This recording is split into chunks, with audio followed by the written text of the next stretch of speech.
Not an attorney, but I would say to you, in my court, she is committing fraud, in my opinion. I see. So she's definitely on terrible grounds. And Okay. I've seen, But then again, the legalities, I'm not an attorney. It's just my opinion. and also now leading up to this, you also discovered other things, correct? There was other things that you found, any other discrepancies with her? Well, she has a home in Brooklyn. Okay. It's a four-family. She purchased it around 2000 when real estate values were relatively low compared to today. And as normal, the value has gone up as every other home in Brooklyn. The problem is in 2021, she valued the home between $2.25 to $2.5 million. In 2022, she valued the home between $3.25 to $3.5 million, almost a 40% spike in 1 year. At the time, she took additional mortgages on the property. Okay.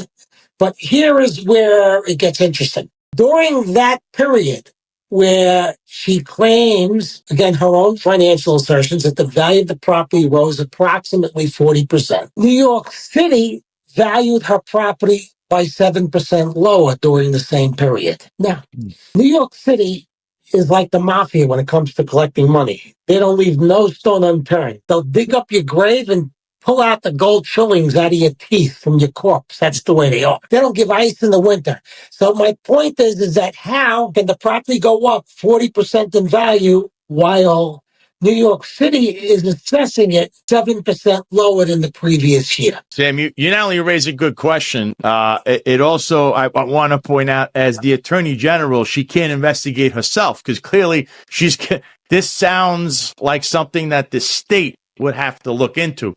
And it's like something the federal government would have to look into because there's something cool under the statutes, because I pled guilty to it. I know.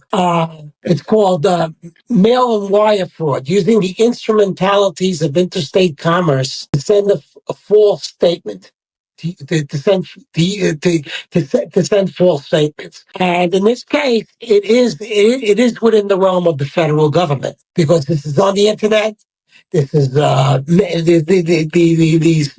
these assertions are available across straight lines, etc. Well, again, I'm not an attorney. I could be a little bit off on the law, but the reality is I'm not off on the numbers, and I'm not off on the inconsistencies. No, you're the people's comptroller. I'm being honest with you. That's your nickname in the hood. We'll say you're the people's comptroller. I think this not only needs to be investigated. It's funny to me how she said that President Trump committed the same violation he actually did commit, whereas President Trump did not commit that violation. Because I have not followed that case very closely because I'm more of a my head is in the numbers kind of a guy.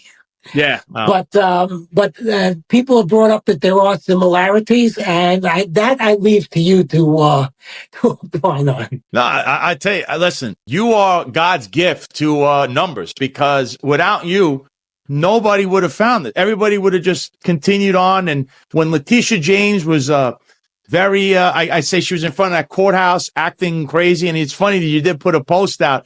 She should actually be worried about her own criminality instead of worrying about Elon Musk and Doge, because you should actually be working for the Doge in the state of New York, because I'm sure you could dig up even more bones that she's buried as far as all her finances, because this sounds like a soon-to-be investigation. That's what it sounds like to me. So I think you're a genius, I'm just a retired crook, and I don't want to work for Doge. I just want to be a lone wolf, answerable to myself, and do whatever I need to do to get things done. If Doge wants to take the work that I do and bring it to a different level, if the Justice Department wants to subpoena people, that's for them to do. Me, I'm just going to go through the numbers and keep on keeping on. And if the federal government doesn't do anything about it, I hate to say it to you, shame on them. Yeah, I fully agree.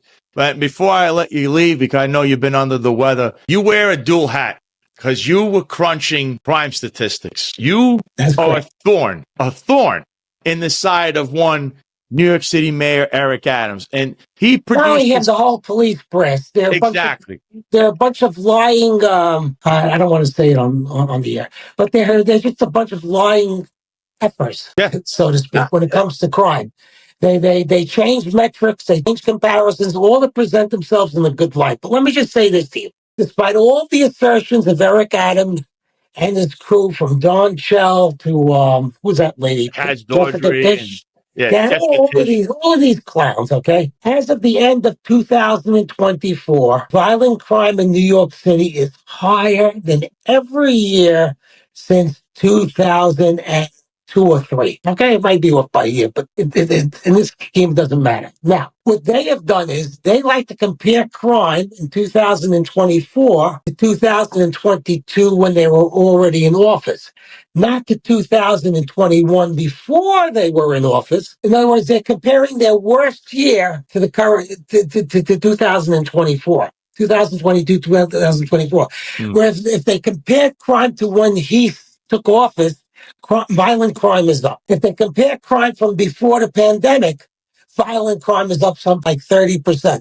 If you want to compare crime every year from 2024 back to 2022 or 23, it's still higher. They can play with the numbers all they want. These are the numbers. Now, so far in 2025, they have been recording decreases in crime. It's amazing how it coincides with Donald Trump's policy of deporting illegals. You don't see that many illegals on the streets of New York anymore. Now, they could. That doesn't mean they left New York. They could be in hiding, but for God's sake, thank God, they ain't on the streets.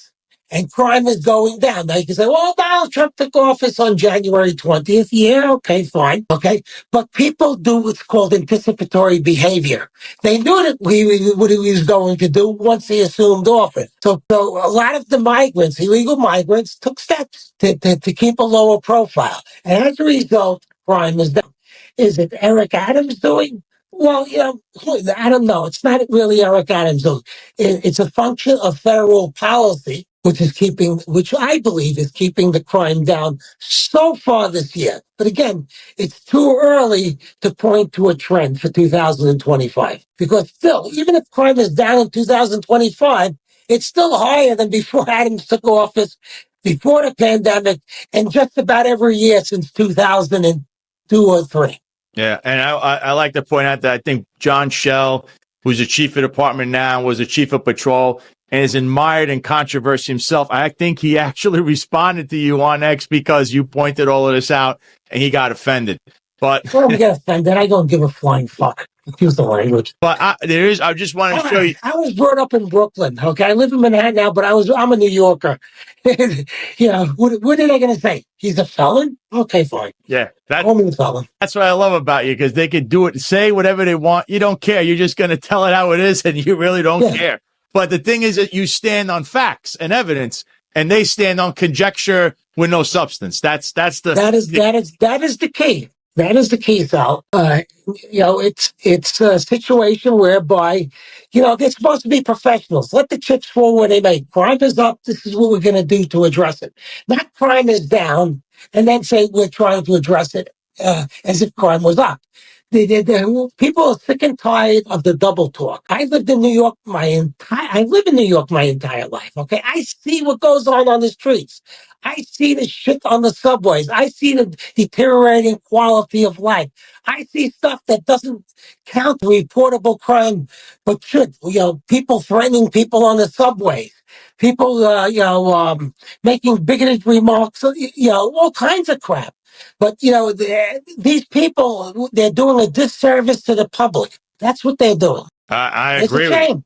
They're supposed to be cops, not PR people for the mayor. It's a different era from when I was on the job. And in fact, that's why I'm no longer there, because I don't fit in with these people. So this was something you wrote, and you wrote it to Brett Lander, who's the current comptroller. Hopefully you could actually become the comptroller if you did want to run for office.